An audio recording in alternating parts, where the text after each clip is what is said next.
Ladies and gentlemen, hello and welcome to the channel. I'm Stylosa, and what you're looking at on the screen right now is actually a real Twitter account. This is at Aaron Keller OW, and it is the actual game director for Overwatch is now on Twitter.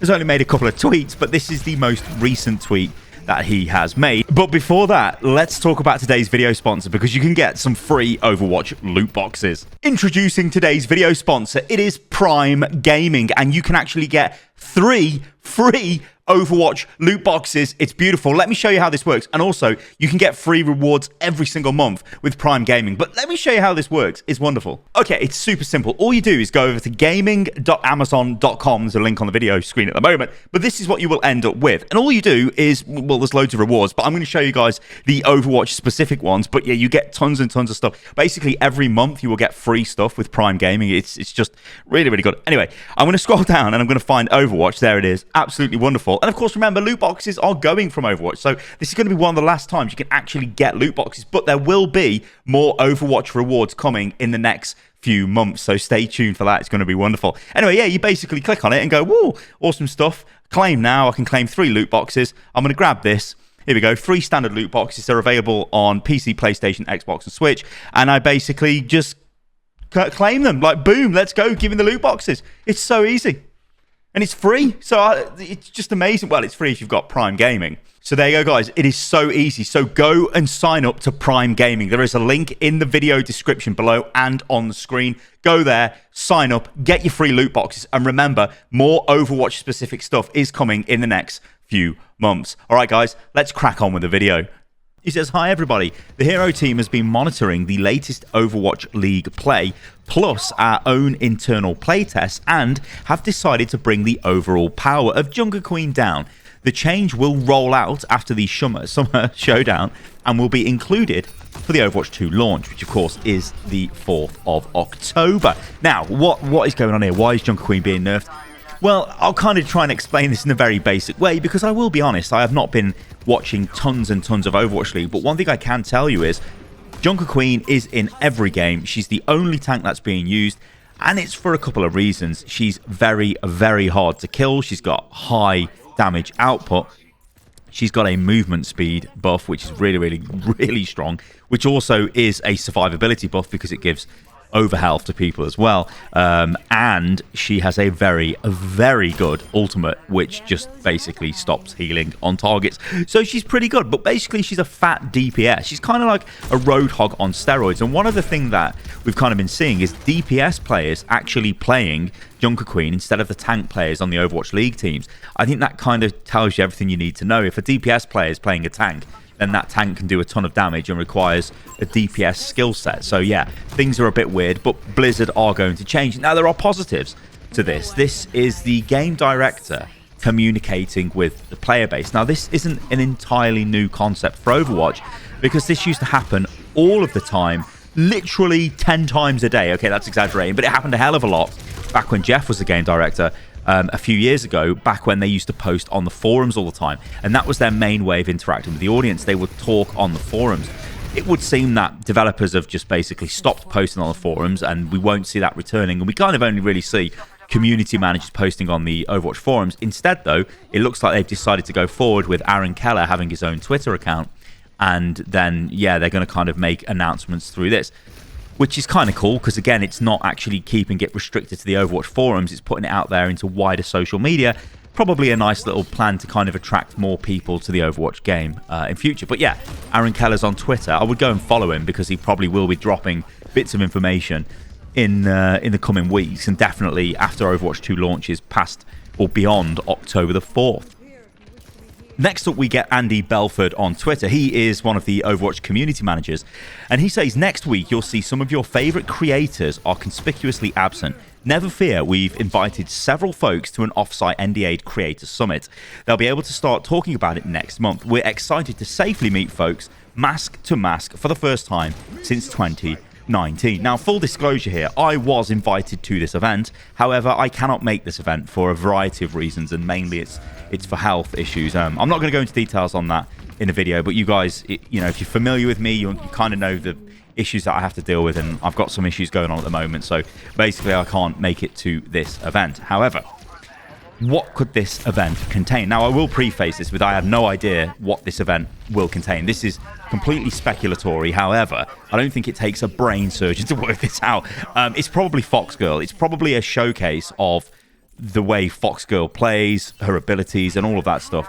And it's probably coupled with what will be contained in the Battle Pass for the first season. There may be snippets of what the new competitive system will look like. Maybe they'll show off the rumored new game mode that they've got. They could show new maps off as well. Yeah, there's a bunch of things they could show off, but I think I would bet money on this being basically a Fox Girl event.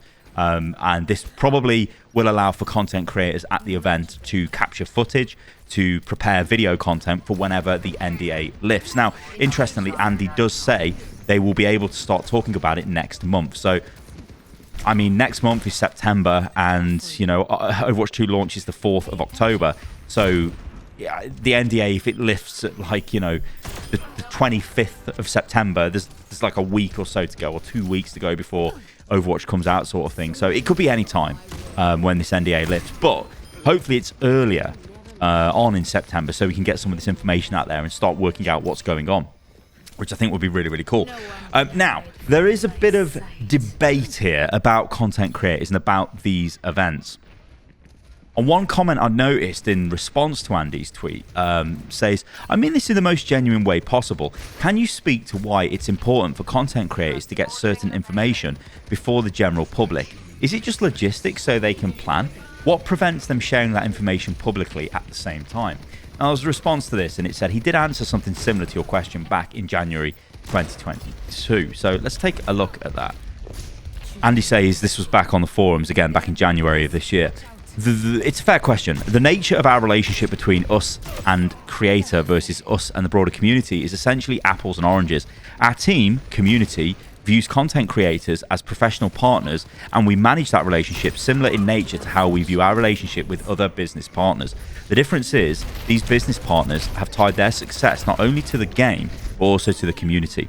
We have been focusing on building trust and confidence in the creator community, improving communication, giving lead time so that they can prepare content to be ready in a way that's coordinated with our announcements and major news, and creating regular check-ins with both the community team and T4. And T4, of course, is the Overwatch team at Blizzard. Their needs are very different, but ultimately everyone benefits if we have better relationships with content creators. Players get timely content from their favorite channels, creators feel confident in building their audience and community with us, and our announcements and major beats have a better chance of the message being shared farther and broader. I want to acknowledge that I understand folks who disagree with this approach, and 5 years ago, the way the industry viewed content creators was very different. Today, it's to our benefit to treat them as trusted partners wherever possible. To directly address some of the common feedback I've seen, a desire for more frequent updates. This is something I've heard loud and clear. Not much more to say here other than you all saw Mike's tweet yesterday. To hear news at the same time as content creators. For several reasons, this isn't feasible. Content creators, whenever possible, need additional lead time to create videos, write scripts, and line their schedules up with our communicated embargo dates. I've laid out some of why this is important above. Moving forward, I'd urge folks to think of our relationship with the Overwatch creator community as part of our publishing planning, just as our own videos, blogs, and messaging planning is, working with creators to make sure official Overwatch news is spread far and wide throughout our global community. So that's the official word, and the main things to take away from this is, yeah, obviously, you know, I think I am an authority to speak on this because I've been through this so many times with Blizzard. Even if we look at some of the recent stuff, so we look at the first beta, well, content creators were given access to the alpha a couple of weeks before the beta went live. This was so we could prepare content to go live as the beta went live, and I think it worked well in that regard. Obviously, there wasn't that much content in the alpha, there wasn't that much content in the first beta, but I think it was a good trial run to sort of see what you would get from the community of content creators if you give them slightly early access to stuff. Now, there has been times where I remember Echo was one of the recent things. It was literally back in it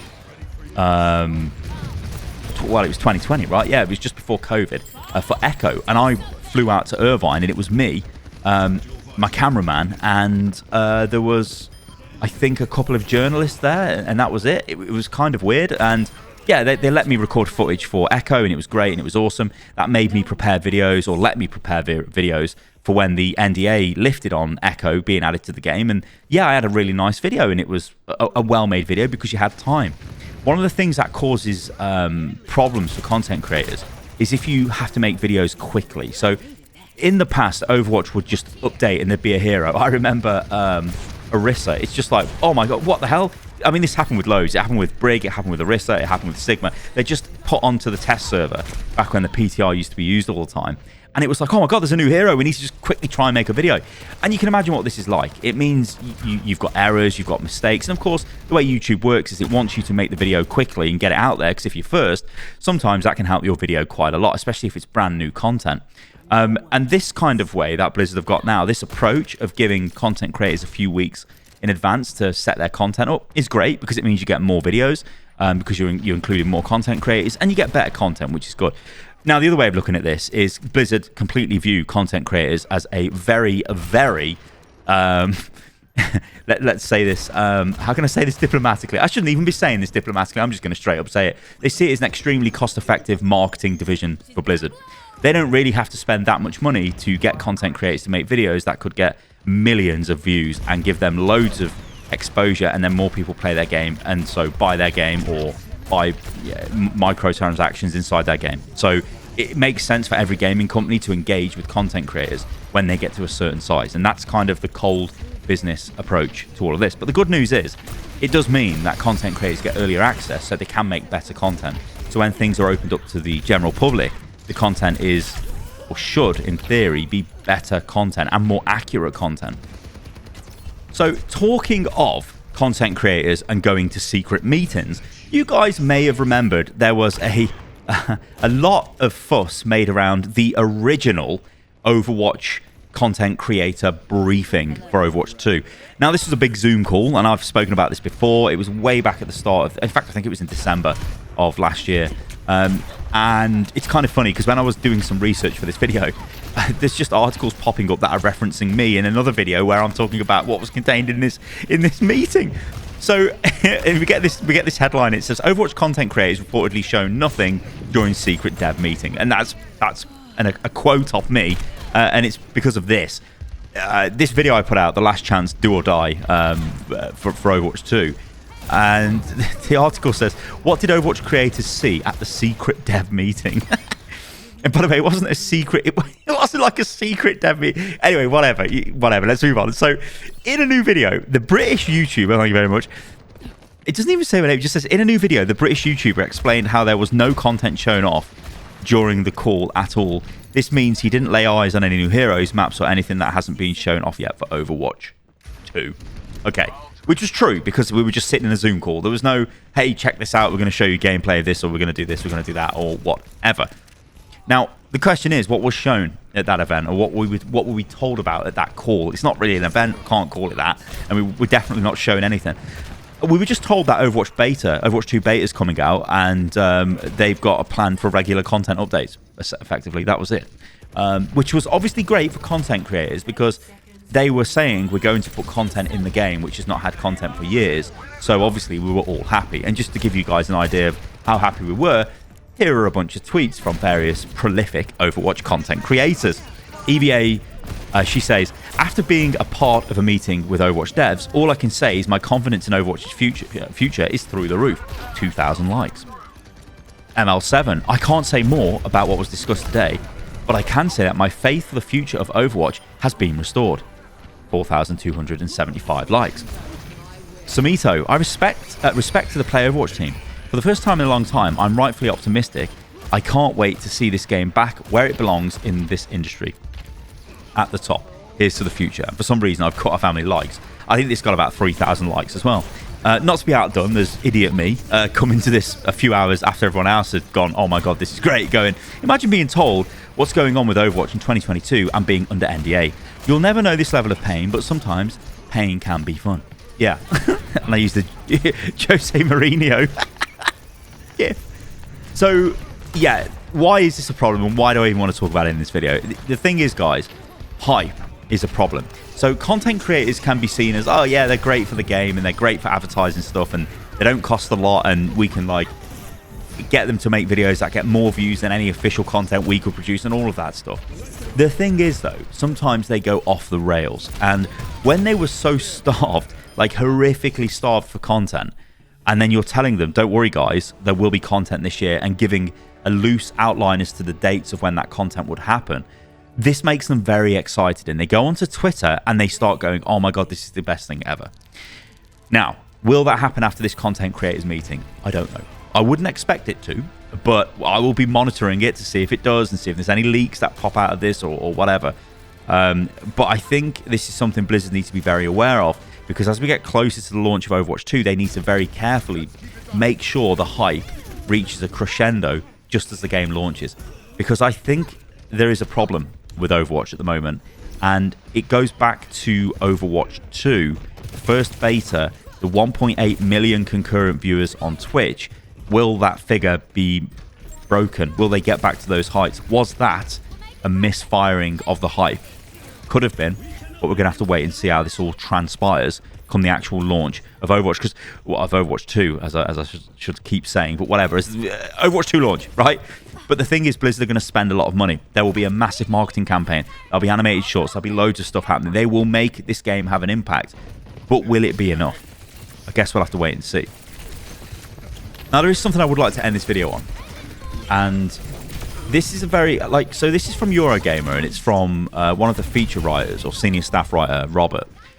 And I'm just going to show you guys the title, because the article itself doesn't really go into too much detail on Overwatch. It focuses on other games as well.